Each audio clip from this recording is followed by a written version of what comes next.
I mean, we literally, I mean, everybody's talked about it. Yes, the Congress was taken hostage. The country, the economy was taken hostage. You had people there who were literally ready to cut the baby in half. I mean, I've heard a lot of criticism of the president. Frankly, the president had no choice here. Congress had no choice here.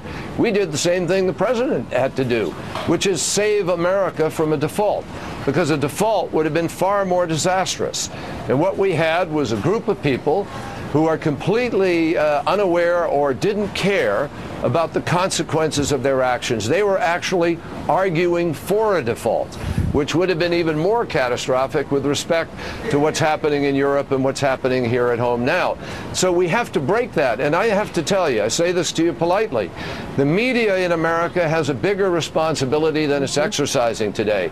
The media has got to begin to not give equal time or equal balance to an absolutely absurd notion just because somebody asserts it, or simply because somebody says something which everybody knows is not factual.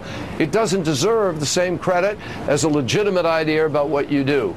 And the problem is everything's put into this tit-for-tat equal battle, and America is losing any sense of what's real, of who's accountable, of who is not accountable, of who's real, who isn't, who's serious, well, let's look at that, Senator. You know, we're about, by the way, a minute away. And by the way, Barnacle's written this down. Mike, this is your responsibility. We're about clean it up. A minute away from the July jobs report, so we're going to kill the break and keep this conversation going. And Simon Hobbs, I believe, will be joining us. By the way, this is obviously this is one of the. Can I just add one other? Could I add one other thing? Sure. In 15 seconds, because the jobs report. There's a great book called The Crash of 29. It reminds you that Franklin Roosevelt took his foot off the pedal of helping to stimulate the economy in 1937 we went up to 14% unemployment.